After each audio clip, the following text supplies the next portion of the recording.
Assalamualaikum warahmatullahi wabarakatuh. Halo teman-teman, balik lagi kepada saya. Nama saya Maulana Akbar. Saya merupakan mahasiswa Stensar Kepri, Prodi Manajemen Pendidikan Islam. Di sini saya akan mencoba menurut pendapat saya tentang fenomena pendidikan yang ada di Indonesia. Nah, video ini ditugaskan untuk ujian akhir semester mata kuliah Sosiologi Pendidikan yang diampu oleh Bapak Romi Akmal. Bagi orang yang berkompeten terhadap bidang pendidikan akan menyadari bahwa pendidikan kita saat ini masih mengalami sakit.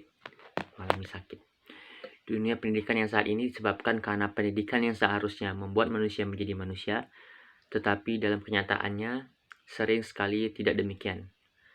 Seringkali kepribadian manusia cenderung direduksi oleh sistem pendidikan yang ada. Masalah pertama adalah bahwa pendidikan di Indonesia menghasilkan manusia, bisa dibilang manusia robot. Saya katakan demikian karena pendidikan yang diberitakan ternyata bersebelah atau tidak seimbang. Pendidikan ternyata mengorbankan keutuhan, kurang seimbang antara belajar yang berpikir kognitif dan perilaku belajar yang merasa afektif. Jadi, unsur integrasi cenderung semakin hilang. Yang terjadi adalah disintegrasi.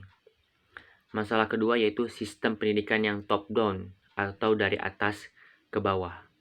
Sistem pendidikan ini sangat tidak membebaskan karena peserta didik dianggap sebagai manusia yang tidak tahu apa-apa. Seperti itu. Lalu lanjut ke masalah yang ketiga, yaitu model pendidikan yang ada di Indonesia.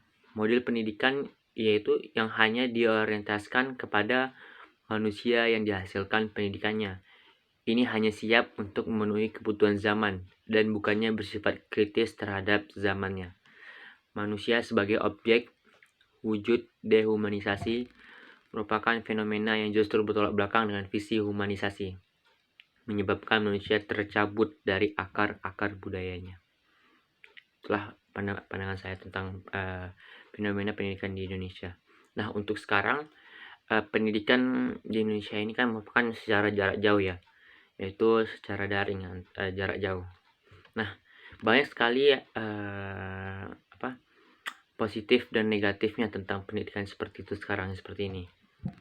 Contohnya itu, kalau negatifnya itu ya, kita tidak bertemu kepada guru, kepada dosen kita secara tatap langsung, yang membuat untuk saya pribadi, saya kurang masuk dengan pembelajarannya seperti itu.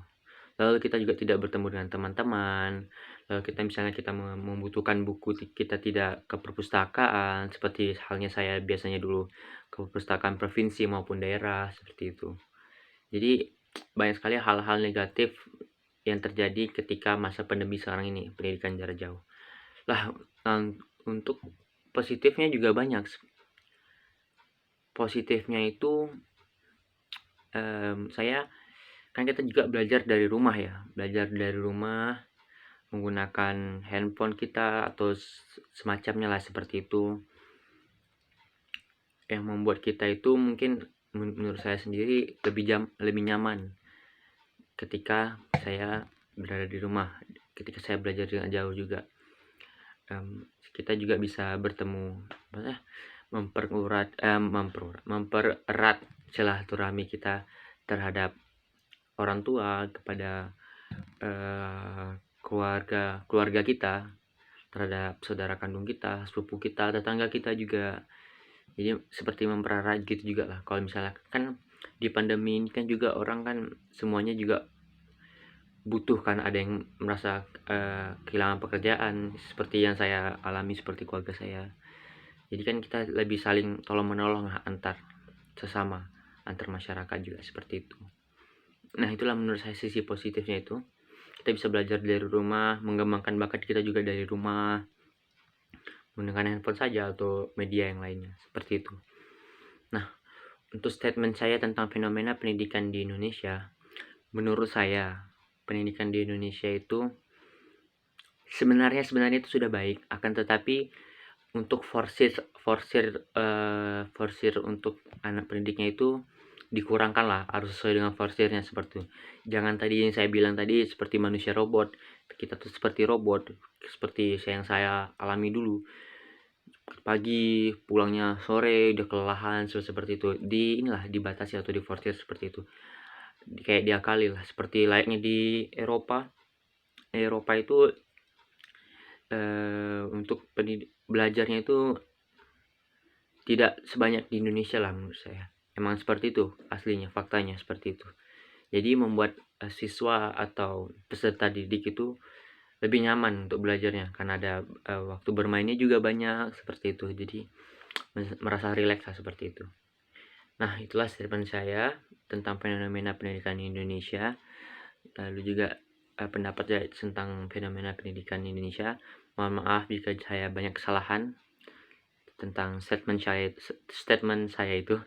Terima kasih. Assalamualaikum warahmatullahi wabarakatuh.